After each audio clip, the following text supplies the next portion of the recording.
Hey friends, it's Tuesday, December 23rd, and tomorrow is Christmas Eve.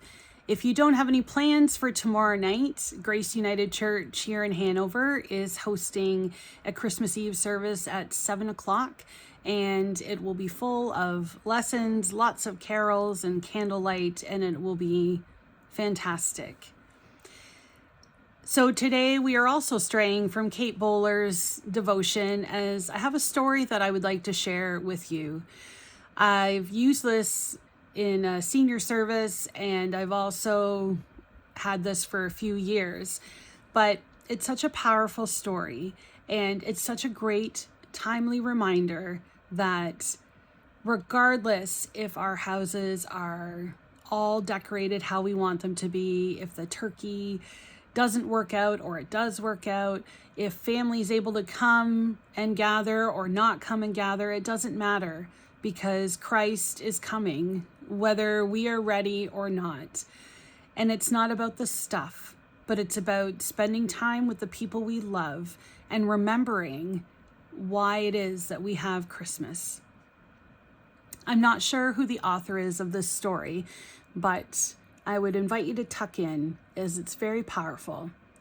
So the title of the story is He'd Come Here.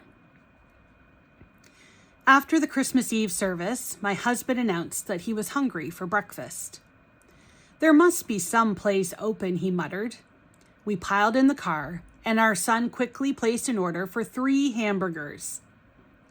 After driving around for a while, we headed down the interstate and finally found a truck stop, which was almost deserted. By now, the children were sleepy. My husband led us to the door. The jukebox was playing something like, "When you leave, walk out backwards so I'll think you're coming in." The only suggestions of Christmas were the multicolored blinking lights strung around the large window. The air smelled of coffee, bacon, and stale cigarette smoke. At the counter, a one-armed man in a baseball cap was drinking Pepsi from a bottle. 2 other men sat around a table talking, eating, and drinking. At such an hour, I couldn't help wondering where they had come from or were going. We chose a booth beside the window because the children wanted to see if the lights would make our faces change colors. A thin woman named Rita came to take our order. She looked like any waitress would look who had been unlucky enough to draw the late shift on Christmas Eve. Old for her years, I guessed, she wore her hair tucked behind her ears, the way I do when mine won't do anything else. Rita managed a weary-looking smile as she handed us the menus. Our son was holding the salt shaker upside down, spilling salt into his hand and licking it. I gave him a stare and looked up in time to see Rita wink at him. "No hamburgers," we told the children. "This is breakfast." They moaned and ordered pancakes with sausage. Then they defiantly ate the sausage between the pancakes, hamburger style. This wasn't my first breakfast at 1 a.m., but the others had been on somebody's china. The snob in me was enjoying feeling out of place. Years from now, I thought, we'll laugh and say, "Remember the Christmas we ate breakfast at that truck stop, that awful music, and those tacky lights?" I was staring out the window thinking such thoughts when an old Volkswagen van with Texas license plates and an overload of luggage drove up. A bearded young man in jeans got out. He walked around and opened the door for a young woman who was holding a baby. They hurried inside and took a booth near the back. "Where are you headed?" somebody asked them. I couldn't hear the answer, but I imagined grandparents somewhere anxiously waiting to see their grandchild for the first time. As Rita took their order, the baby started to cry. The father lifted the baby to his shoulder, but it didn't help. Rita poured them coffee. The mother took the baby and began rocking it in her arms. "Why doesn't the baby stop crying?" our daughter asked. "She probably wants something to eat," I told her, remembering all the times I tried to drink a quick cup of coffee before a feeding. As if on cue, the baby would demand immediate attention. The mother picked up the diaper bag and started to leave. She held the baby's head against her neck as if she could muffle the noise. Rita reached over and held out her arms. "Drink your coffee, hun. Let's see what I can do."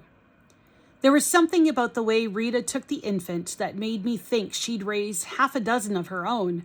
She began talking, walking, and playing with the baby. Rita showed her to the man in the baseball cap. He began whistling and making silly faces, and the baby stopped crying. Rita showed her the blinking lights and the lights on the jukebox.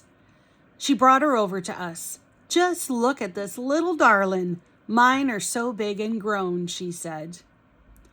The one-armed fellow took a pot of coffee from a burner and started waiting on the tables. As he finished refilling our mugs, I felt tears in my eyes. My husband wanted to know what was wrong. "Nothing, just Christmas," I told him, reaching in my purse for a Kleenex and a quarter. "Go see if you can find a Christmas song on the jukebox," I told the children.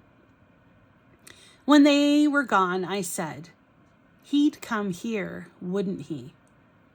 "Who?" "Jesus.